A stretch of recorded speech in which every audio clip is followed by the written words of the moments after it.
What's up, everybody? You're listening to the Hustle and Flow Chart podcast with your boys, Matt Wolf and Joe Fier. Check it. My voice. I'm losing my voice, Matt. You're losing your voice. What a great way to start a podcast. Yeah, well, technically, we already ended the podcast. Yeah. Shh. Our podcast process is backwards. Don't let people peek below the kimono. Ooh, below it? Yeah. Just not up it. Not up it. Don't lift it. Yeah. Just don't look below it. You can look below. Look at my toes. They're fine. They're hairy. All right, moving on. Who are we talking to today, Mr. We're talking Matt? to the Mr. Los Silva. That's right. It's a cool name. I think one of the best names, Los Hustle. Yeah. Well, Hustle his branding Silva. is Los Hustle, Yeah. but his name is Los Silva. And I really enjoyed this conversation. Holy moly. We kind of segmented into two sections. First one being all about the team. Yeah, first one being all about the team. Like we were interested because he scaled a good sized team that's like really good people really fast. It's about 25 people in one team, and I think another team had 30-ish, 40-ish. Yeah, and he did it fast, and Very they're all quickly. good people, and his company runs like a Swiss watch now. These people, he's hiring bartenders, hairdressers, and Well, whoever. let him tell us that. Well, yeah, but I'm not giving anything away. Well, that was a big spoiler. Hey, well, now I just opened Okay. the loop. How does he do it? Okay. Anyway, Don't so know. we talk about the team building, and then part two of this conversation, we get into like influencer building. Yeah, on this little thing called Twitter. No, I'm just kidding. Instagram. Yeah, mostly Instagram. We did Yeah. touch a little bit on YouTube and Facebook and stuff, but mostly talking about building influence Yeah. on Instagram and becoming, just growing a massive following on Instagram, and then how to leverage that following once you've got it. Some really cool ideas. Like, we've experimented with Instagram, and some of the ideas he presented, we'd literally never heard of. So really cool stuff. Here's what's different about the Instagram. Not giving away too much, Matt. Don't worry. He's giving me the eye, everyone. Spoiler He's giving me alert! the You can freaking press eye. the skip button if you're afraid of spoilers. No, I'm not spoiling, homie. Okay. I'm saying this is not your grandma's Instagram training right here. Grandma didn't have Instagram. Yes, she did. She had 1.0. Okay. Version 1.0. No, he like, okay, everything that we've experimented with on Instagram has kind of failed. Mm-hmm. I mean, it's not failed, but it's just it hasn't given us the results that we basically were shooting for. But what Los lays out is literally skipping all of the hard work and leveraging other people's work to do that. And you can go freaking acquire a partner. That's all way that too stuff. spoily. Okay, I'm going to stop. But no, he tells you how. So I'm not spoiling that.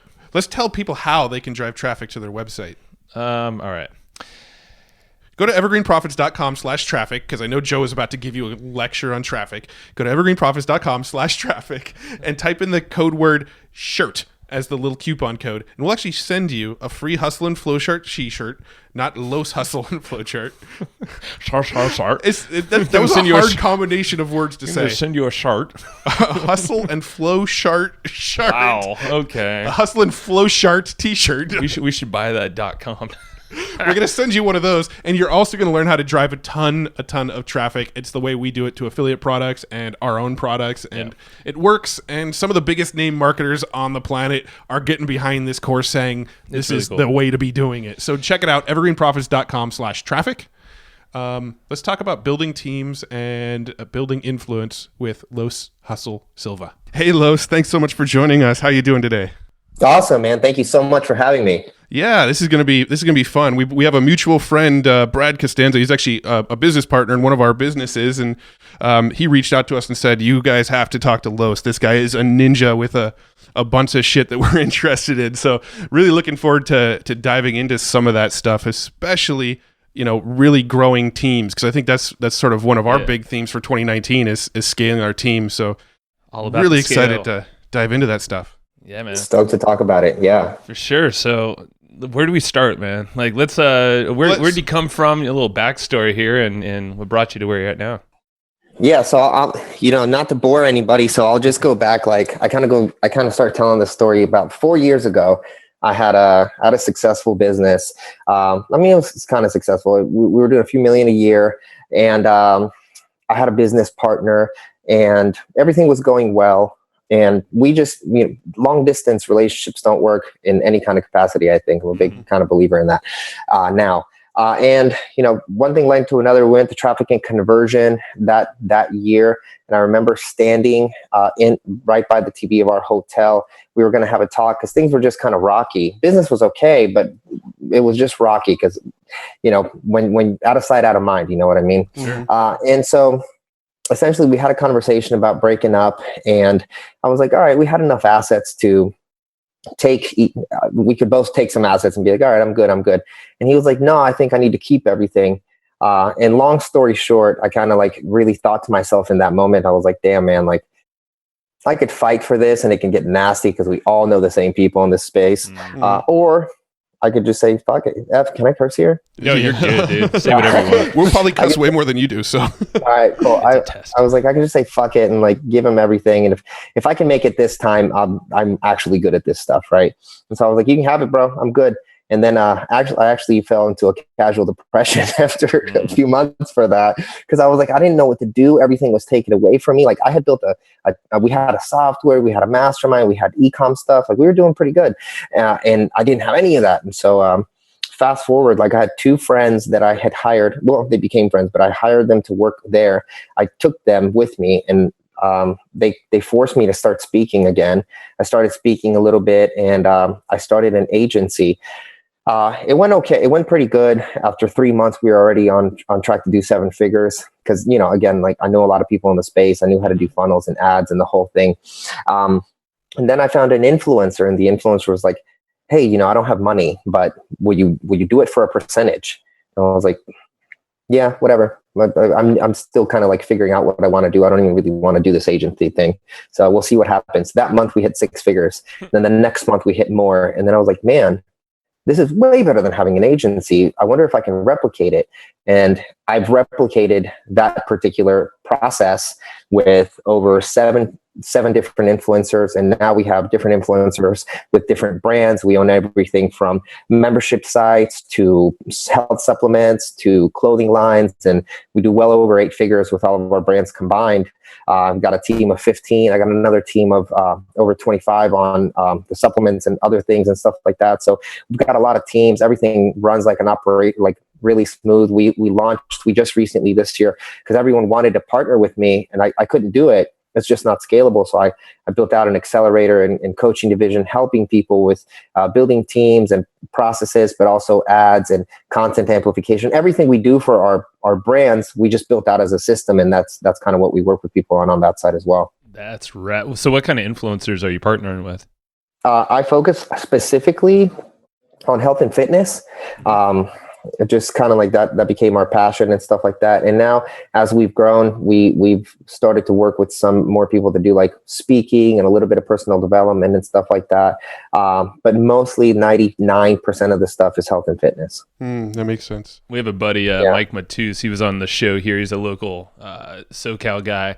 And he is kind of doing similar to what you had, including the accelerator, for different businesses. But there's such a opportunity with influencers. I mean, because so many people just have this following on Instagram or YouTube or wherever, but just don't know how to monetize it. They don't know how to create that business around it. Well, dude, and no one. So here's the thing, right? When you work with influencers, when you work with everyone, right? Like, if you're a marketer, it doesn't mean you're good at business. It means you're good at marketing. If you're an influencer, it doesn't mean you're good at business and marketing. It means you are good at being yourself amplified. Like when people think now they sell the dream, right? Being an entrepreneur, being whatever, they're like, yeah, you can do it. It's like, honestly, maybe you can't, man. Maybe you're just a really good speaker. Maybe you're just a really good marketer and you can work for someone who is a big visionary and you can put those processes in. And I really recognize that as I started to work with these people. I was like, oh, dude, you could never do this by yourself. No offense, but like at scale and all these other intricacies and processes and like operationally, like you don't want to do that either, and that's kind of like something that I actually really like. Building the businesses, right? Like I took those 4 years off from like speaking and being on podcasts and doing all those things because I was kind of getting burnt out and I kind of got afraid to relaunch it because I didn't want to sound like one of those coaches that teach coaches how to coach, right? Which is everywhere. And so I kind of like stepped back, and Brad actually was like, dude, you got to be on this podcast. It'll help you get moving on that stuff and it'll kind of bring you back. So I'm stoked to be here, man. That's awesome. So with the influencers and the clients that you work with, now, are you working with people that aren't necessarily yet influencers and sort of making them influencers, or are you looking for people that already own influence and partnering with them? So our accelerator works with people that are trying to get there, and we can help them build out those processes and stuff. But I personally only work with people that are either in the heavy hundreds of thousands or in the millions of followers. Mm-hmm. So you have your benchmarks. You kind of, all right, well, I'm sure you have some metrics now. You're like, all right, cool. They got this many followers, this much engagement. You're like, it's pretty much a slam dunk, if you apply. Right. And it's just, a lot of, like I said, a ton of people started recommending me and people just started finding out, and I get a ton of people, and it's like, you have to be able to pull decent levers to scale.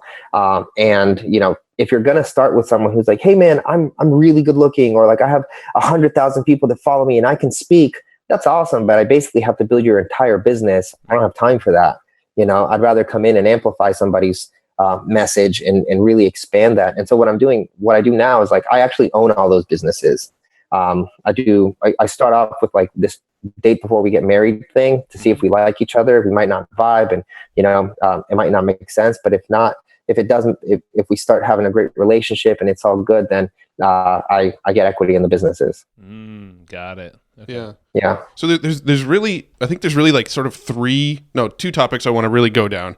So one of them is I really want to talk about team building, because when we talked to Brad was like, Los is a ninja at team building. He's built an amazing team faster than anybody I've ever seen. So I really want to talk about that. And then I also really want to talk about with these accelerator programs you're doing, what kind of things are you getting into with people to help them build their influence? I think those are really kind of the two rabbit holes I'd love to go deep on. Cool. Let's do it. Which one do you want to start on, Joe?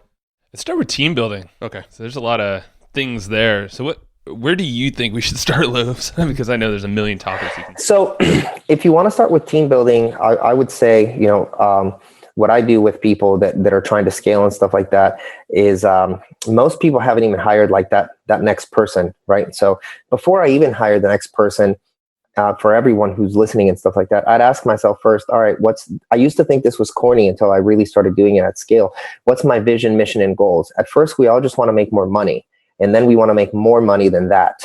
And then it turns into something. But if you can start aligning yourself with like, all right, well, what do I want to do? What do I want to build out? What's the mission? What's the vision? How are we going to get there? It's easier to bring people on board, right? Like when I bring people on board, the first thing I say is like, hey man, listen, we are a small company, but we're growing consistently. My goal is to get to 50 million in 3 years, and then 100 million. I want to sell one of these companies specifically in the next 3 years. I already have the person that's going to buy it. I want to be the Procter and Gamble of influencers. Like my goal personally is to own a ton of these brands. I already have it to where like, you can see some of these fitness influencers like fight people don't like them online. They're like, oh, I hate him, but I like him. And I laugh. I'm like, I own both those brands. You know what I mean? So like, that's kind of like how people fight on the shelves. I think like media and online, like us being a media company is my shelf, right? So I project that mission into people and I go, hey, and this is the culture. We're savages. I have literally like a huge thing, a huge, art piece here that says savages. We call ourselves SVG. Like we have this mindset of like everybody has to work here at a certain pace, a certain level. Like you have to, we're all here to support you, but you have to be a savage and support your team members. Have a really good strategy on paying people like really, really well. Because if you're a baller, like you should stay a baller here and want to grow with me instead of having to leave somewhere. I think people don't treat people right, and that's why people leave. And then I go deep into like, here's how you're going to get educated. This is where I'm going to take you and train you and the whole thing. And once you bought into my mission and my vision, my goals, and you see my passion, like it's really hard. And then I have testimonials from all the people that work here. They're like, oh, I would never leave. Like I literally have people that would work here for free, just because they know how much like it means to me and like what I would do and have done for them, right? Like I keep my word and all that kind of stuff. So that's critical, like step one. And no one does step one because they feel like, that's stupid. I'm making 10, 20, 40, 50, 100K. I don't need that. Like, yeah, you do. You need that because if you don't believe it, why would someone come and work on something that you don't really believe? 100%. And let's be honest, the money gold kind of gets old after a while. Like you need something kind of bigger, and then definitely with being surrounded by people that are on sharing that same goal and path, the vision, mission, then it just gets more fun. and you have Dude, something together, like this collective thing. You guys are all you have like a challenge, fire into your ass collectively to go. that's it, man. Like you spend, if you break down time for all the people that like to be lifestyle entrepreneurs and like, oh, I like to relax and kick it. Like I can't do that. I don't like it. I like to work. Work is my passion. It's my hobby. It's my extra sport. If I have more time, I read about work. If not, I listen to things about work. Like I love it. Right. Yep. And you spend, I would say if you're spending 33% of your day sleeping, you're spending at least 33% of your life working, right? If not 40 or more. Why wouldn't you want to build something where every single day that you're here is your best day, right? And that's with the people that you're hiring and the things that you're doing. I'm like super cognizant of building that kind of stuff because money does like mean nothing. If anything, like I try to make a lot of money so I have a big pot where like everyone gets a percentage here of the business depending on the net and all that kind of stuff. Because I love sharing like the growth and like that's what gives you true joy is like accomplishing things more than money. Yeah. I feel like with when it comes to team building and bringing on new team members, I feel like the hurdle for most people is more mental than it is actually finding the right people. I think a lot of people really struggle to just kind of take that first step and accept, look, I'm gonna spend this money on an ongoing, recurring, indefinite basis to bring this team member on, and I think that's a tough mental barrier to get over. So I'm curious how you overcome that, or what sort of advice you give to people. So I can't grow without people. I mean, that's always been my logic, right? Like and so two things. I think you're right. And then I also think that other people think, well, I'm too good for this. Like no one can do this like me. Mm-hmm. Like I've done every job here and everybody here is better than me at those jobs now. Like by far, That's how it should be. Because say what? That's how it should be. Mm-hmm. Yeah. Everybody here is way better. It didn't start that way and I had time and, I definitely invested money. I wouldn't say lost, but invested money and time into making people good and working on their mindset and all that kind of stuff. I do a lot of like trying to help them with personal development and where they are, what they want to do, what they want to achieve. So we can try to achieve it together. But to tell people, it's going to cost you money, man. Like you're running a business, you know what I mean? Like it's the same thing. Like, a lot of people, I heard this analogy, like if you're going to go be a doctor, you're totally cool losing 4 years of your life, then another 4, going $100,000+ in debt just so you can not make money for the first 5 years and then potentially start to make some money. But with entrepreneurship, you're not willing to put $3,000 of your money or 5 or 6 or 7 to like get somebody to help you offload so you can do better work and then scale your business. Why is that? Yeah. What would you let's see here, because I know one of the issues is that you mentioned this in the beginning and Matt said it as well, is you kind of feel like you can handle it all, or you're cut out to be the marketer, the follow-up guy, the sales guy, all this stuff in one. How do you get folks to see that that's not the case? Because like in our case, it took us almost 10 years to figure that shit out for ourselves until we're like, oh yeah, my personality is not like jiving with that, and you kind of start to understand what you're good at and what you really suck at. But, a lot of entrepreneurs just push through it anyway. So I think we all have to push through it because at the beginning, like we just don't have money. Right. You know what I mean? You just got to do whatever you got to do until it changes. But for me, like I realized, man, like at the end of the day, like all this is to all the things that we do is a process. Like I realized, like none of it. I saw. I'm friends with a lot of marketers. Like I saw when Dice was working with Molly, how good Molly got. And then like Molly was the reason that they did ads so well and all that. It wasn't Ryan and it wasn't Perry and all these things, right? Like it was like, wow, they trained someone so well that they're that. And then they get Russ and all these people are the reason that they're able to grow because they're able to say, okay, what's my biggest move? Like, what's my biggest lever? Like, what do I need to go do? What do I need to be? And so one of the big things that I do all the time, and I'm always questioning this and analyzing it to the day and to the years, like what's my unique ability this year? Because I think your unique ability changes because you change, right? Like I used to be a really good marketer. I think that I'm an okay marketer. I'm a way better operator now. I'm really, really good at sales, but I'm also not doing all the sales and stuff like that because I'm a better operator and a better motivator. And I'm better at these things now. And if I do this more, my businesses grow. If I get back into marketing, like I can change the conversion rate on something, but I'm not going to make the needle move as like hiring 2 people and training them on these processes. Everything we do with marketing and with business and operations, it's all a scalable process at the end of the day, because everyone's done it. Like there's so much data that you can go back on, like influencers or people that have good businesses, and like really analyze their model and go, okay, so this is how this worked.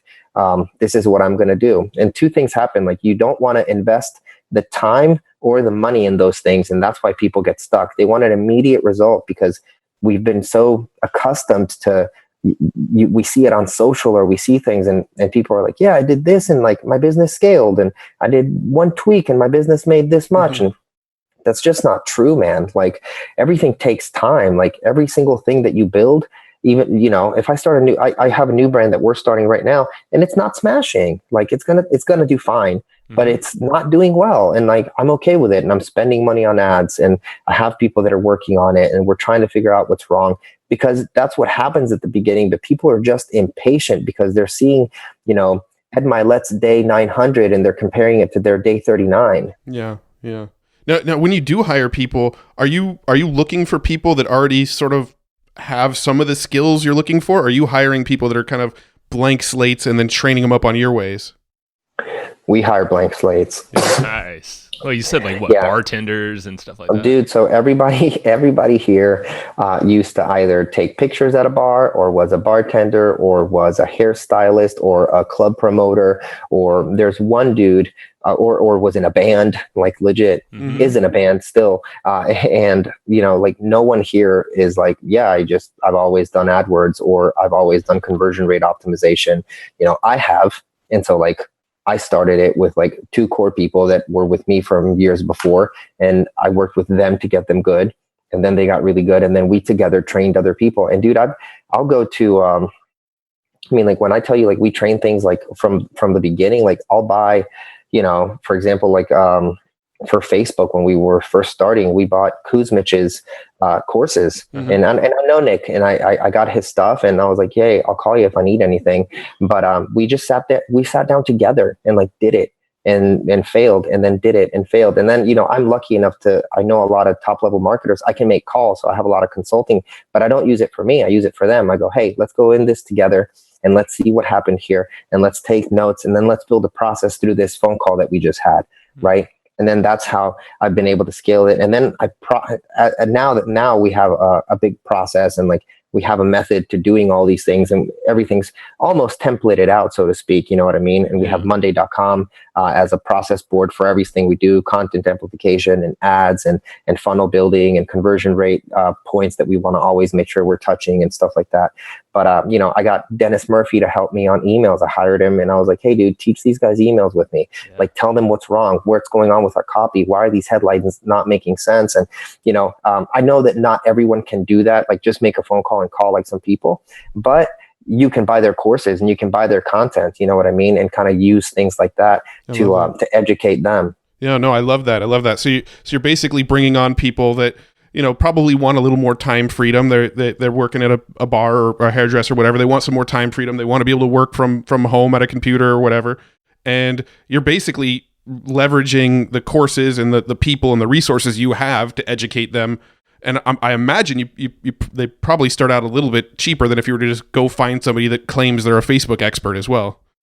Right. And also the thing, when you claim you're a Facebook expert or an AdWords guy or a conversion rate guy, again, like you've been almost like brought up by this like fake market. So you see people and you're like, yeah, I'm 5K. Oh, how many ads have you run, or how much have you spent? I'm 5K, bro. And so like you get all these people, they're like, oh yeah, I did it for Johnny or Mike, and like I don't really do this, and I have my method. So like your method doesn't work, Los.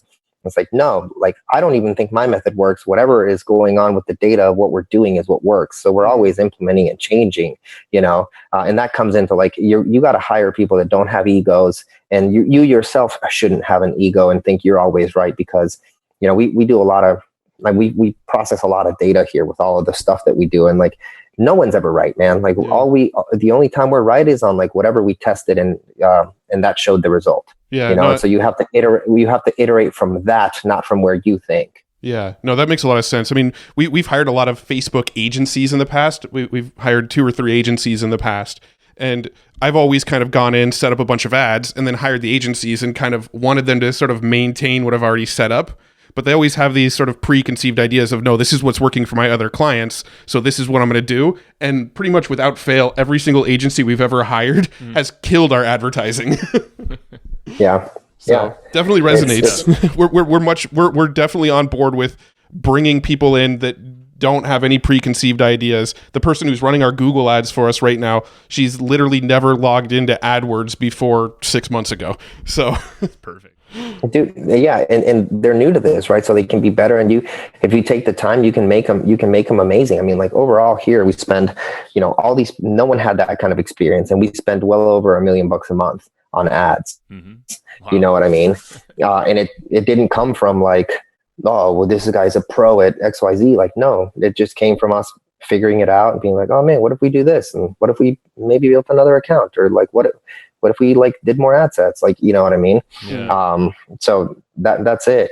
And then going back to like the mission and the vision, like the way it is here with everything that we do is, I don't want to say we're Google because we're nowhere near that size, right? But like, I'm very like, listen, we have a big thing. It's called impact over effort, right? Like if you're not feeling it, you should go home. Like it's whatever, man. Like you're not going to do it. Sitting here for hours isn't going to do shit for you. Yeah. It's not going to help us. It's not going to do anything. A lot of this is creative stuff. So if you want to go to the gym, go to the gym. If you want to go get food. And like people work better because like I'm not their boss. I'm their friend, but I'm also like their leader. And I'm more their mentor than I am their boss. You know what I mean? That's and so that's the vibe that we have together all the time. Like I'm always eating. I have quarterly retreats with people, and like, it's not about like work. It's about what can we do to improve our workspace. And that happens to happen most of the times by us making more money and growing the brands, right? Yeah. So I want to go back to actually sourcing these folks, so like the bartenders, the hairdressers of the world. Like, are you, I guess, two things. How are you finding them, and then what qualities specifically do you see as like, oh, this person has potential with us? So how I'm finding them is usually from referrals or friends. Like I said, a lot of these people came from like that particular network. And the hairdresser, my wife used to be a hairdresser, and she was actually we hired her. Name's Hannah. We hired her, and she was going to be my assistant. And I really just. Everyone was like, oh, you need an assistant. And then when she came, I was like, oh, you shouldn't be an assistant. I think you could do these things. And she had no idea what I was talking about. And she was like, I think I'm just going to like book your flights, man. And then I was like, no. And we taught her how to do, like content and like manage systems. And now she builds funnels in Kartra. She has her, like, we're literally launching her own brand. She runs all of our Instagrams.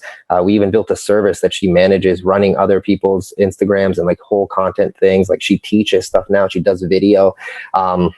So all I care about, man, is like how hard you're willing to work and what your goals are. And if they align with my goals, right? Like I really truly, I want to make a ton of money and stuff like that. But I really truly want to build a place that like creates an amazing workplace, because I'm here all the time and I get to like spend time with these people that become like my deep friends, and I get to build a bunch of things together, and we get to explore and grow as people and business people together. And I want people here that want to leave at 4, but they're totally cool staying till 9 and coming in on Saturdays if that's what we need. And I don't want to pressure it and be like, that's what we need all the time. We sure don't.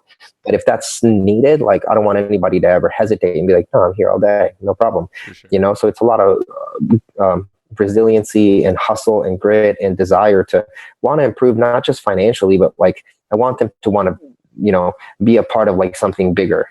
Yeah. Do you ever hire like personal friends, like just, buddies of yours to bring into the company? No, I'm like, with all the happy stuff that I'm saying, like I'm super aggressive at work. Like we need to grow, we need to crush, like not aggressive like I mean, but like I take it serious, And so like everyone that's here is like very serious. Like we only have like one thought, and that's scale. Like how do we hit scale with everything that we do? You know what I mean? Like everything we launch, like within the first 3 months has to be hitting 100K, just because that's what we're used to now, and that's what I push towards and stuff like that. And I'm always trying to ask myself, like, am I thinking too small? Should we try to do more? And sometimes we fail and it sucks and we lose money and stuff like that. But with friends, and things like that, I take this too serious. And I think with friends, you always have the problem, like, oh man, but it's cool. It's like, well, it's cool outside, but like in here, like we're trying to smash, right. Yeah. No, that's cool. It's like leave the war stories to the friends later, but have your own crew in house. Which, by the way, it sounds like, is everyone in house with you, like in location? Yeah. Cool. Okay. Yeah. So that's unique. Yeah. Have you tried, like, would you consider, I know you said the long distance stuff doesn't work. Would you say that for any team member, or is that just for like partners? Customer support. Yeah. Yeah. Developers. Different things like that. But I like being here. I like seeing, you could totally do it, I think, but I like being here, and I'm a really good motivator. And like, if I have a plan, I like you to come here and like me whiteboard it out. And like, if you have a problem, I can sit with you and I can see what's going on and we can work on things together. So it's just, for me, it works way better doing it here. I love it. No, it's that whole face-to-face thing. And then you could, like you said, because I know Matt and I, like, we meet up all the time. We do have a virtual team, but we talk all the time. But I could just see the benefit of having, a localized place to go to, even if it is your freaking house, if you're working out of your bedroom or something. Dude, we started out of my upstairs. There you go. Like, we started out of my upstairs. So yeah, it doesn't matter. But being together has been really good for us. I love it. Do you guys do anything about like personalities and kind of understanding what people naturally are just interested in? Or is that just something you just have like an eye for at this point? At this point, I have a pretty good eye on it. I used to make people take tests and all that kind of stuff, and it works, but it works just as much as it doesn't work, man. What I do more so is like I put people in. So we kind of almost go by different pods. Like you got your funnel team, you got your media team, and by media I don't mean media buying, but like videos, chopping, YouTube content, Instagram, all that kind of stuff. And then you have your funnels, right? And then you have like your more operational, like managers and stuff like that. And if you I always make you, the first thing you come in here as you have to build a funnel. Like no one says anything to you. We give you a funnel and we give you ClickFunnels and we go, all right, build that. And then that's it. That's what you do for the first day. And you have to have it done. Like we have a time, like the fastest one was in like 3 hours. So you have to be between 3 and 5 hours. Right. And it's got to be done completely. And you have to ask no questions. And then we put you on ads, and then we put you on everything, just so you kind of get to know like a decent understanding of like what things are and how it works. And then normally I'll have an eye and be like, all right, if you're kind of into numbers, jump into media buying, or if you're really creative, obviously like do the creatives for the media buying team, and they can just place ads and stuff like that, and help with the copy and all those things. But if it doesn't work, before firing people, I'll move them around. I'll be like, hey, what about here? What about there? What about trying that? Like, and it's worked for me. Like I've had people that I was like, hey, you're starting on ads, and they sucked at ads. And then we moved them into creative, and they kill it for us in creative now. So it's just about trying to find where they're happy, because they're the ones that are spending the majority of their time in their stuff. And I don't want to pigeonhole them by being like, do this. And if that doesn't work, like you suck, like you probably don't suck. Like there's probably something that I didn't do in putting you in the right position that made you excel in this thing, Yeah. So I always try to try different things. I love that funnel building concept, especially the fact that, don't ask questions, just go build it, because it sort of forces them to be resourceful, right? Like one of the things about some of our past team members that we've had that was kind of a pet peeve is they would come to us. We use Slack a lot for our virtual team management. They'll come to us on Slack and they'll say, hey, I have a question about this. And it's oftentimes a question that could have been resolved with a 30-second Google search. And I love the idea that you go build this funnel, but kind of figure it out. Yeah. And then, we'll check in like once or twice, but it's mostly like, hey, I have a question on where did you get this icon or whatever? Like, oh, it's here. Bye. Like we don't talk to the people, and it's not because we're assholes. It's just like, figure it out. Like if you can't figure that out or I see like you're getting so stressed, you're getting pissed off or whatever, like it's almost probably not going to be a good fit. Yeah. So that's interesting. Yeah. So for like an early stage entrepreneur, let's just say like maybe they just cracked the 6-figure mark. Maybe they're making 100,000 a year. what would you say, what would your recommendation for first hire be? If they're in the space that I think, they're probably doing funnels. So I would have somebody help me with funnels. Mm-hmm. Or if they're lacking ads, I mean, I would still say funnels, because a funnel to me is like the complete sequence, right? It's not just like, hey, here's my pages. It's like, hey, here's my pages. That goes to my email.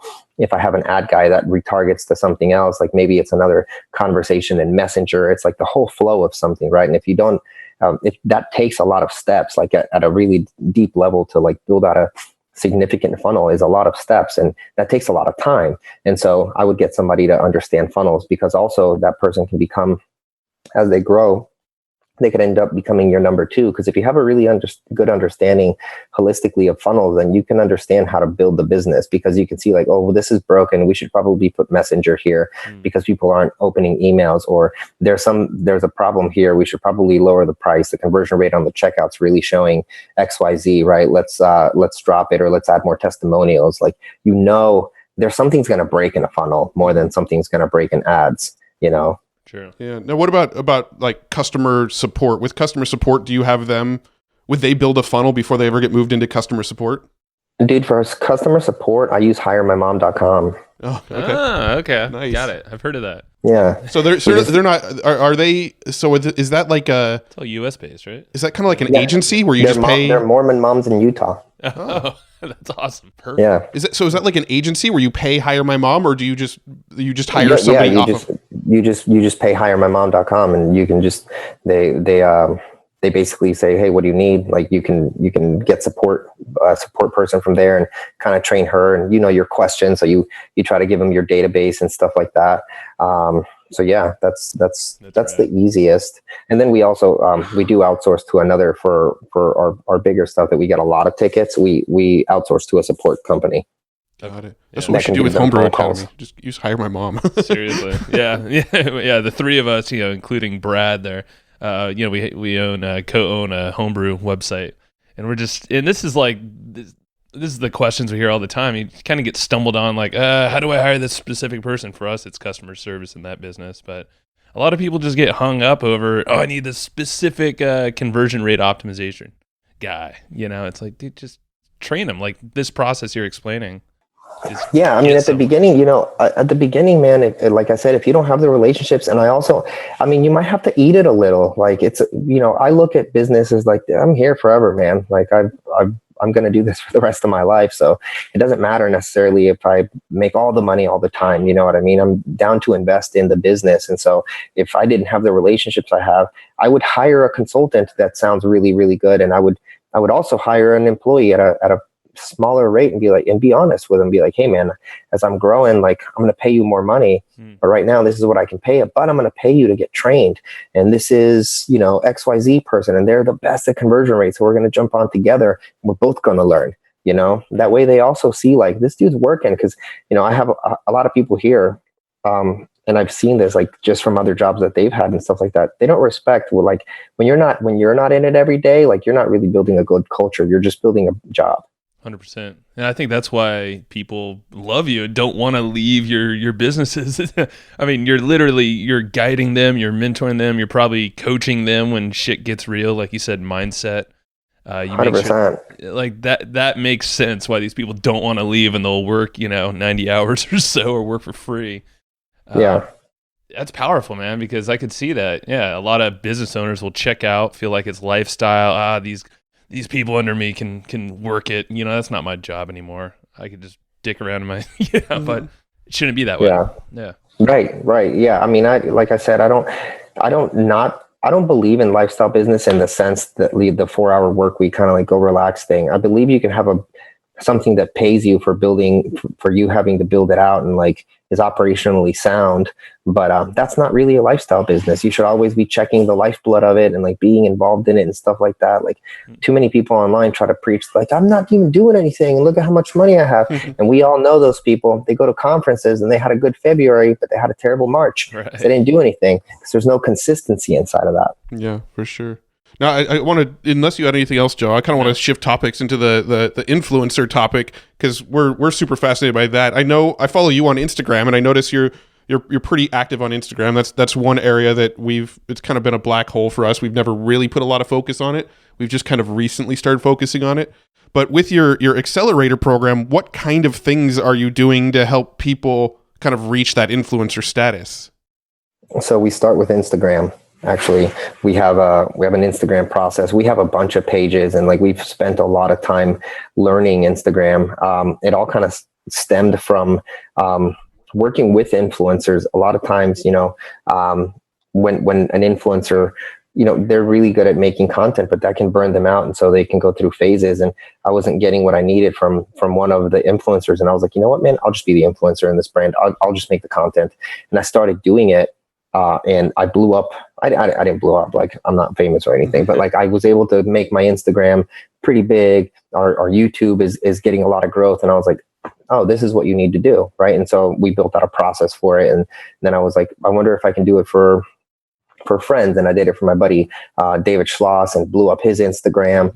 And then I did it for a few other people and blew up their Instagram. And I was like, all right. And then so we built that out as a process, because right now we're in a place where you can, Instagram is the old school Facebook fan page. Mm-hmm. And that's how you have to treat it. That's how I look at it. Like, you create a lot of content, you get stuff in there, you try to grow your account, but then you maximize stories. If you can spend a lot of time in stories, no one actually scrolls too much through the feed. So you need to focus on getting people in as a follower, but then like maximizing your stories and creating engagement. And Instagram gives you a lot of, you can pull them, you can ask them questions, you can give them questions to ask you, like you can have a lot of conversations. You can even set up a countdown timer if you make a sale. And so you have to look at it now as like, all right, how much am I talking to these people? And then at the same time, how can I start to use this as an email sequence, right? Like if you have an offer, you can basically set it up as like, hey, part 1, part 2, part 3 of your videos, they're more likely to see it on Instagram than they are your email now, because of how connected they are to their phone, specifically on Insta, and not their email, right? They're getting so much spam nowadays on promotions and update tabs and all that kind of stuff.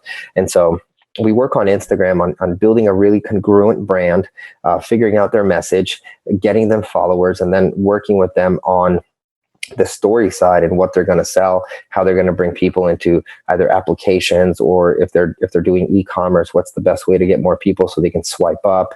And we've had a lot of success. So we start with Instagram, and then I go into the rest of the platforms, because I'm a big believer that you do have to have it all. I know that a lot of people are like, stay focused on it, but I mean, you see the biggest people and they're not focused on one. Mm-hmm. They're doing everything because everything can run out. I mean, like I said, I run a ton of ads, and sometimes there's problems with the algorithms or updates, and you can see some pain. But if you I have this process of basically I go, content, what kind of content are you going to put in the platform? And then conversation, how are you talking to people? Like, what are the modalities? Are you on Facebook? Are you on Instagram? Are you on YouTube? And then community, are you building out a community, a group, and stuff like that? If you have those 3 things, you have conversions, and you have conversions all over the place. Like, you can get all 3 of them all the time, because they're seeing your face. You have this omnipresence thing, and people are seeing you everywhere, and it's always goodwill, and it's always good content. And sure, you're making sales, but they're super chill. Like, you're not going out and like, buy my stuff. Like, you're just like, hey guys, and if you want help with this, swipe up. Or hey guys, if you want to try the new flavor of this thing, I just tried it, I made a video, here's the ingredients, here's why it's good, here's this, swipe up, check it out, or check it out on my YouTube, and you're going to get sales from everywhere else. I think it's all like, social has almost gone back. It takes time, but everything takes time. But it's almost gone back to like where it was before, where like you could make content and like people are going to go find it, because these algorithms are trying to get more people to see new things and keep you on the platform. Mm-hmm. So, and if you can amplify that with ads, then you're golden. And then you can build out some sick processes and retargeting and doing the whole thing. But if you really focus on the core, even if you didn't have that, you have everything you need to at least build a 6-figure business. Yeah. Now with Instagram, do you have any worry about, you mentioned it's kind of like the old fan pages. Well, the way the old fan pages kind of turned out now is they don't give you any engagement unless you sort of pay for that engagement for the most part. Do you have any worry that Instagram's just going to go that same route once enough people kind of convert over to business accounts? I think it'll happen this year. Yeah. But, even with that, right, like you're still like, we have a lot of data that shows that, pages that have really, really good amount of followers get better CPMs. And if you get better CPMs, you're probably getting better CPAs. And so you're able to get more affordable ads. And, even at the beginning, if you have, 500,000 people or 300,000 and I do a boost, it's going to do better than if I just had 30,000 people and I did a boost. You know what I mean? So it's still important to do that. Like even to this day, Facebook fan pages, like I said, for CPMs and CPAs work. Like you want to have a better page and it's also social proof. If I see your page and you have 30,000 followers and I see John's and he's got 300, I kind of trust him a little bit more. He just seems like he's got more going on. And we live in a world where like you want to see stuff, Yeah. So how would you, so I know you have your whole process and I'm sure it's pretty damn detailed. As much as I would want to go through it right now, what are some like pretty good growth hacks for Instagram if you're at a place where you can't do the swipe up? Because I know that's like the holy grail from what it sounds like here. Like, what are some your best growth tactics for an account? So you have to have a really good profile so you can get people that are the people that you want to get to actually follow you. The follow stuff is pretty much dead. The engagement group stuff doesn't really work. Honestly, the easiest growth hack that I could say is I would go do drops with different people. Basically, you can go to different pages and say, hey, how much for a shout out, and some people will say, depending on the influencer or whatever, some people will say $500, some people say 50, right? And if you can do that enough and start measuring, all right, I gave this guy $50, I can get 1,000 followers, or I gave this one $75 and he gave me 1,000. Sometimes it doesn't work. Sometimes it works. And they're shouting you out from their page. So they're real people. They're following you over there. They're messaging you and stuff like that. And then you keep the stories going high. You're able to get more people, and then creating different giveaways and stuff like that, or working with other pages to do giveaways. That's going to get you a lot of people. You have to kind of cross promote with other pages. Like I said, we have a huge network of pages. And so one of the other things is there's this thing called power likes that basically spike you. So all pages aren't really created equal. So if you have 100 followers, but I have 1,000 followers and I like your page, Instagram says, oh, this pretty serious page liked his page. Let's give them like a better ranking for that. And if you can get enough of those pages to like your stuff, you can show up in the explore page. And if you show up in the explore, more people come and like you and you grow your account. Got it. So you're leveraging, you partner with influencers or folks you can get shout outs from, get that engagement, get them to actually like your stuff. And then Instagram's going to basically reward you and give you more exposure. So are you essentially you're finding other accounts that are very similar as far as niche and who their followers are, and you're just DMing them straight on Instagram? Yeah. Rad. That's what you would do. Is there any sort of rule of thumb of like what to expect as far as cost? Like, since this account has 300,000 subscribers, it's X per 1,000 or whatever. Is there any sort of like benchmark number, or is everybody just kind of different? Everyone's kind of different. If they always go out and measure their engagement, if someone has 100,000 followers and like 300 likes, they're all bots. You don't want to do that. If someone has 100,000 followers and they have like 1 or 2 or 3% engagement, then you're like, all right, cool. Like this person's probably got real people, because you're probably going to get 1, 2 to 5. Like I think my Instagram page has like 4 or 5% engagement. I have friends that have 20. I don't even know how they've done that, but normally it's like 1 or 2. So if you can go to that and measure, and people have something like that, then that's a good person to go do a test with. As far as pricing, it's just going to vary on like deal making, bro, because no one has a real rate sheet. I mean, you're saying like, hey, give me a shout out. Like they can do it for free or they can do it for $1,000. It depends on like what you're willing to do. I always go for the long haul, and I go, hey, if I can get a small test, I promise you I'll do this for like the next 2 months. And then I do it, right? And if it works, and if it doesn't work, I mean, hey man, you don't have the data to support that what you said was real. I didn't get anybody. Yeah, it's a little test. And that's a shout out. Is it mainly in stories? You can get them in stories. You can also you can also have people tag you. There's also a lot of people that sometimes do giveaways. Like if you have a health and fitness or really some sort of a physical product good, you can get influencers and pay them to shout out the product, and that'll grow your account. You can also get them to swipe up, and you can leverage their swipe up instead of yours. Influencers still don't really know how to charge. And there's websites like cameo.com where you can go and you can pay an influencer. I think I can get like, God, who was it? like, I don't know, you can get anybody on that thing, from like Trey Kennedy to freaking like UFC fighters for like 50 to 100 to $300. Jeez. And if they like if they're like, all right, this seems cool, they'll do a shout out, right?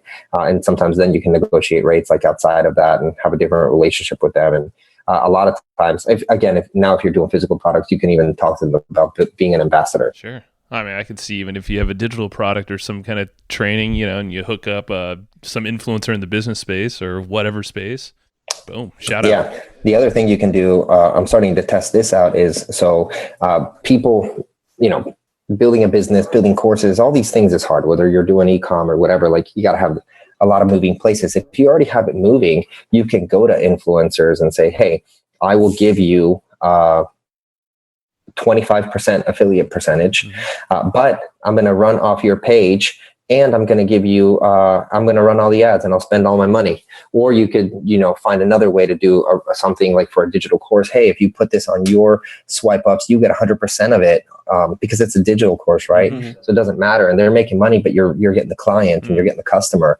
So it's all about like, how do I want to acquire customers now? Like, the way I look at it is like, you know, I made a commitment to myself last year because I was going through a lot of like traffic issues with all these platforms. Even though we were spending a ton, we're getting no love overall, right? And I was like, man, I need to just master traffic as a whole, like organic traffic, SEO, YouTube, like everything. And I realized that traffic comes from, nowadays, it comes from conversations and it comes from people. And like, if you can start leveraging that, like you have the holy grail. Yeah. Now, do you ever do any sort of advertising to grow your Instagram?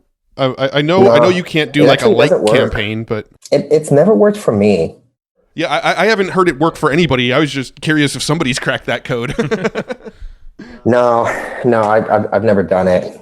I mean, I have done it, but I've never done it at success. Yeah, no, we tested some of that, just running some ads instead of Facebook to try to get Instagram followers, and it's never really panned out for us either. Why do you think that the follow for a follow thing doesn't work anymore? Because I mean, the logic still seems sound, right? Like, if I follow somebody and they follow me back, I now have more followers that should increase my engagement. Why wouldn't that work anymore? I mean, it works, but again, like, I just think at scale, and like, I can't even with bots and stuff, if you're using bots, there's a chance you could get in trouble.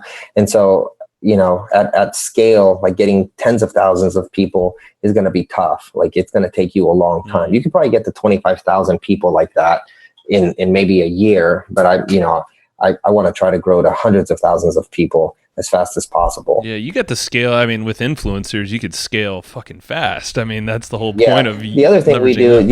You can go buy a page. You know, there's pages for sale, and there's people that are doing nothing with pages that have 75,000 followers, 150,000, and they don't know how to monetize it, and it's kind of just like, it was a little hustle that they're just like, I don't know what I'm doing with this. You come in and be like, hey, dude, let me buy this and let me rebrand it. The engagement's there. And even if a lot of those people leave, you might be getting the right ones.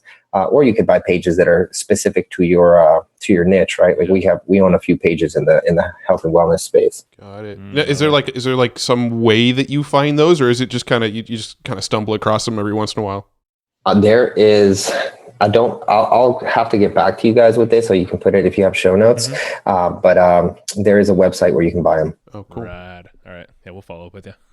Right on. I don't know where else to go with that one, because there's a lot of, I know Instagram, it's something that we've just kind of failed at, but it's because we haven't really dedicated the time to it. And I know it's a lot of moving parts there. Well, our attempts at Instagram have always been using sort of follow automated following tools that follow people that use hashtags or follow people that we want their audience, and it's just never really worked out. We put, I don't know, I think our Instagram has like 2,000 followers, but we've never put a lot of focus in it, and it's not that engaged from all the people that we brought in using that process. So I'm sure we have a lot of bots that follow us or something like that. I guarantee it. Yeah. It's something that we're really interested in diving into. So once you have a good following on Instagram, is pretty much the swipe up concept the main way you get people to take actions from Instagram? 100%. Also, you can, if you're doing higher ticket stuff, or really it depends, whatever, depending on what your goal is, like you can make people DM you. You're probably more likely to get a ton of DMs than you are to get heavy swipe ups, right? Because then your swipe ups is like basically your click through rate. Like how many people are swiping up is like in an email, how many people would click through. And that's not going to go as many people as like see your offer on email, which would be see your video, right? But if you can get people to DM you, it feels more personable. And so if you're selling higher ticket stuff, you can always have a conversation, lead with some sort of a questionnaire. And by questionnaire, I just mean like poll. You can set up a poll on Insta, and then you can ask questions and then teach something on what you kind of like preemptively knew you were going to ask. And then say, hey, listen, if you guys want to get a little bit more information about this, I'm hosting a workshop, or I'm doing a webinar, or I have an event coming up. It's not for a lot of people. So if you really want to get it, just DM me and I'll talk to you guys about it. And it's super chill, and people DM you all the time because you're not pushy selling. And like, you know, it also creates this like, man, how many people are DMing this guy? I got to DM him real quick. And then you can start conversations, and, you know, a lot can happen from there. I love that. And you can actually put links in DMs too, right? Yeah. You can put full on everything. Dude, that's where it's at. Yeah. Because obviously, you had that one link in the bio, and everybody's like, click the bio link. It's like, just DM. And that's tough. Yeah. And the other thing that I would say too is like a lot of people put these link trees in their bio. If you have something to sell, just put your one thing, because now you're opening an opportunity for too many clicks to go everywhere, and then you're not going to be able to measure like what clicks going where, because you can't attribute that on that with Insta. Yeah. We actually used Linktree ourselves for our own links. But it makes perfect sense, what you said. Well, because with our Instagram, we post a lot like, hey, there's a new podcast episode live, link in the bio. And then, you know, we're linking to various episodes. We've mentioned our YouTube account every once in a while. So we mention resources, but so how does that work if you say like link in the bio, like in one of your posts on Instagram, but then that link is constantly changing? It's just, you know, your offer's changing. Just change the link. Also, what you guys can do is if you have a really good guest or something like that, or you just have a really good episode, you can go to different pages. And a lot of times, man, it doesn't even matter like if it's super niche specific, because, you know, I mean, sometimes I've grown accounts using other people's meme pages, because you know what everyone follows? Freaking meme pages, dude.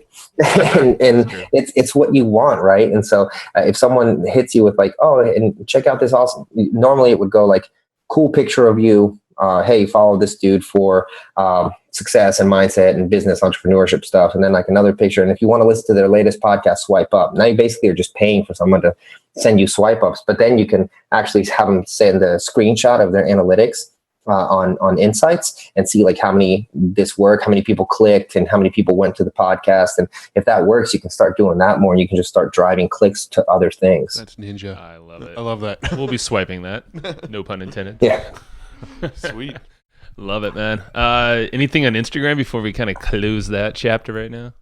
I think, I think that's the basis of it. And, you know, like I said, if you guys can start to network with other people, it's easy to connect with people on Instagram, man. Like I've made like really high, I guess net worth, but like just high level individual friendships from like, oh, hey, what's up, dude? I like your stuff. Yeah. Oh, cool, man. I didn't know you followed me. Yeah, it's pretty cool. And then you just start talking, and then all of a sudden you're doing stuff, or you're working together, or you get to be on that show. You know what I mean? Yeah, I dig it. So I have one last question about Instagram that I just want to get your thoughts on. Now, what do you think about like a personal page versus a brand page? Because, you know, I have, you know, the Matt Wolf Instagram, which I post mostly just like personal pictures with family and stuff. And Joe has his page. And then we also have our Evergreen Profits one, which is where that's our main brand, where we post stuff about Hustle and Flowchart and the products we're releasing and memes and things like that.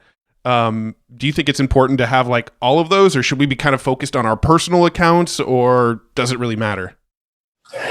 So if you want to, I would focus on my personal account, because I can make money from it, right? Like I can make money faster than a logo, and people are going to see me a ton of times. What you also could do is have the other the other page, but also do a ton of stories from the page, because the odds are your meme page or your brand page, which you can treat like a meme page essentially, is going to grow faster. But if you're the face of that, then the connection is with you. It doesn't matter about the page, right? So a lot of times, like I said, we own a few pages that are fitness based, and they're called like Gym Warriors and stuff like that. but I'm the face of it. And then I talk to people in the space and give value. And so they know me from the pages. So you can kind of use it. I would do all three, but I would be the face of all of them. And if you want to focus on one, I would probably honestly focus on my personal one, just because at the end of the day, you're always you, right? Yeah.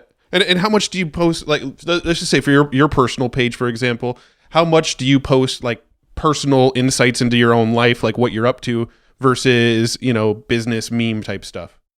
My personal page doesn't post business meme type stuff anymore. Okay. I used to, and I found that, like, honestly, like, I try to, like, for me, for what I do, I try to attract, like, you know, I'm getting people to give me like half their business, or like give me, you know, $20,000 a month for something. And so like meme pages kind of made me feel like whatever, I don't trust that dude, he's a meme dude, you know. And so I switched it to be a little bit more like my personality and stuff.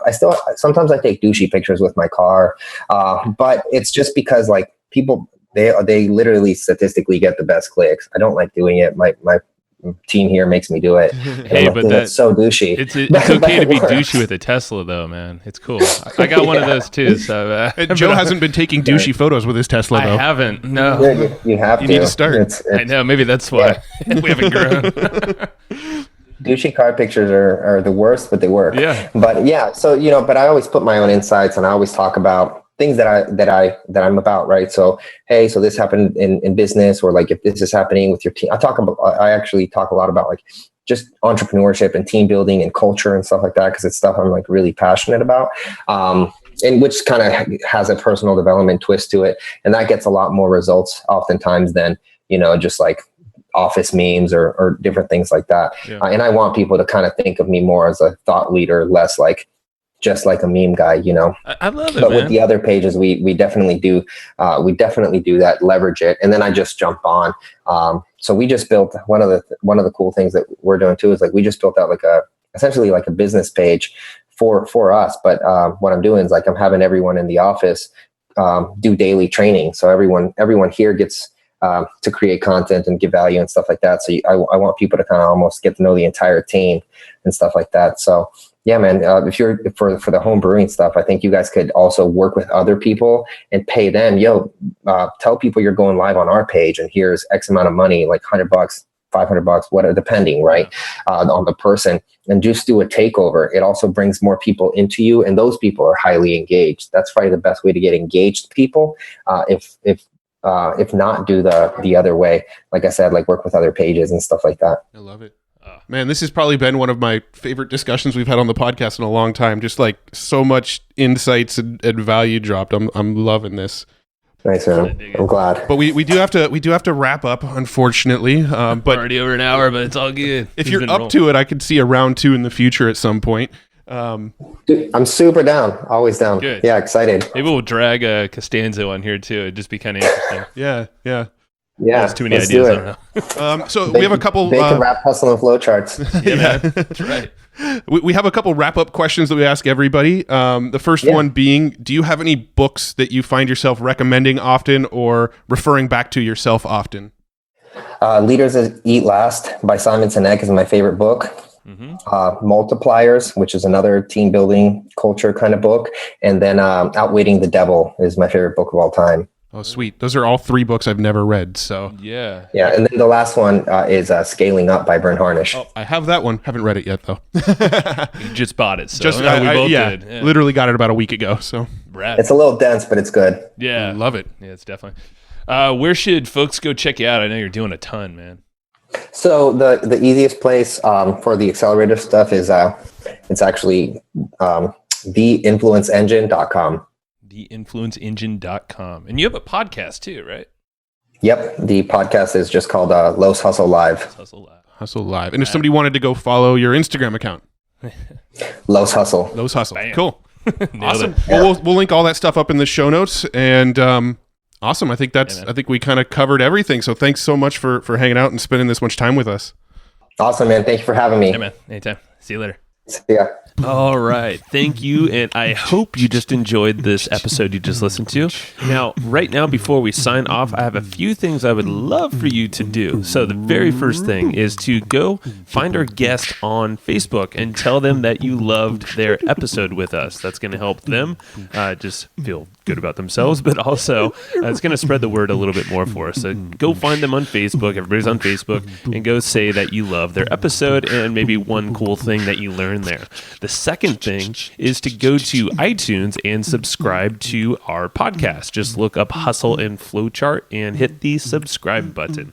And the very last thing, the third thing, is to leave us a review on iTunes or wherever you're listening to this podcast and help us spread the word more. That's how more people are going to get this awesome knowledge, this cool podcast training, and a whole bunch of other cool free training that we give out at evergreenprofits.com. So that's about it. Go find them on Facebook, go subscribe on iTunes, and leave us a review. You would be amazing if you did that, but you're always amazing. So thanks for listening, and we'll catch you in the next episode.